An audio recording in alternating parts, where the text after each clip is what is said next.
So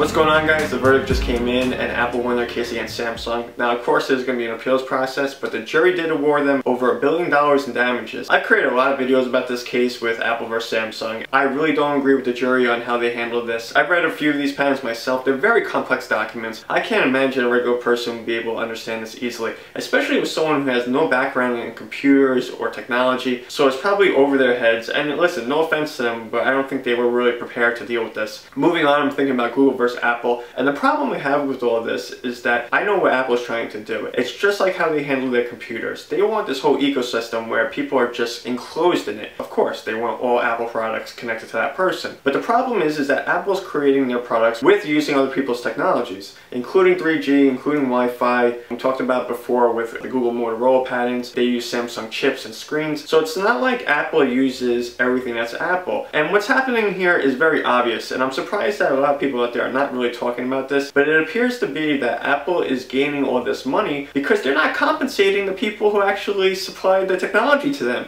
or not compensating them fairly. First of all, Google had contacted Apple numerous times to compensate them for the 3G and Wi-Fi, and they just ignored them. Before Google acquired Motorola, Motorola was contacting them and saying, hey, you guys gotta pay us, and they wouldn't pay them. The same thing happened with Samsung. They wanted to pay Samsung some ridiculous amount for their patents, really cheap. And we know that we can't have one company controlling everything. It does not work that way. It's not going to be good for the market. It's not going to be good for people, and it's not going to be good for business. Why do people here support this company so much when they send every freaking job they have to manufacture something overseas? It's really to take over the market. They're not doing this to deliver you better products. They're doing this to deliver cheaper products so they can make more money. If you're ever working for Apple, like as a higher up, like a CEO or something, they're probably talking about this shit. Make sure you get the cheapest manufacturing. Make sure that you can use other people's technologies and not compensate them. And make sure our shareholders get the highest value for their share. That's what they're delivering. And I know that's a good business model because that's what people want, especially when you have money invested in a company. And it's hypocritical for people to ignore what Apple has done regarding the 3G and the Wi-Fi. They're not a telecommunications company. You ask Google, you know, about the Motorola patents. You ask the people before Google owned Motorola, they had the same issues with Apple. And I feel eventually we're going to hear some decisions that are not in Apple's favor.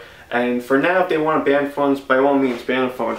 I'm going to enjoy my Samsung Galaxy S3 here. If Apple doesn't want me to have the phone, that's fine, but I'm going to enjoy the phone. And guess what? I'm not going into the Apple store. I don't want to deal with that nonsense. I don't want to buy a phone like when it's released and the fucking employees are high-fiving me and all that lame bullshit, because that's all it is. Why would you high-five your customers? I mean, this is the stuff I don't want to be involved in. If that was a company that had all the smartphones, which Apple wants, why would I want to deal with you guys when you don't even handle your business in a retail store like normally? You have a bar that's called a Genius Bar and all this like lame bullshit. Okay, good. Thanks for giving us the money. I mean, what are you guys doing? Some people might buy into that bullshit. I don't. I want to go into the store, I want to get my phone, and I want to leave the retail store like a normal person. You're adults that think that your products are magical. You have these illusions that you're doing good for the world and everything. Just remember that your products are made in China and you're located in America, and you give this country very little jobs. I hope an Apple employee is watching this because your company basically does almost nothing for this country. You make the most amount of money and you can't even plant jobs here, even for the good of the people. Make some factories here just for doing it because you have the money. You've never had a Warren Buffett and even Bill Gates. Those are philanthropists. They give back to the community, they give back to people. What do you guys do? What do you guys really do for the people in this country? So think about that. That's not a rant, that's fact. So next time someone says, Apple does so much for the market, or those people say, our phones are so magical. Magical shit aside, how about you get back to the people in this country a little bit? If you are legitimately the most powerful, most successful company in the country and you have more money than the US government, makes you wonder how some of the choices are made here in this country. You guys let me know what you think about all of this stuff. I know a lot of you guys have been following my videos talking about this. Let's keep the conversation going. I think a lot of people still misunderstand the facts about this, and a lot of things are going to be happening, especially with this stuff with Google Motorola bringing the case against Apple. And that's it. I'll see you guys in the next video. Cheers.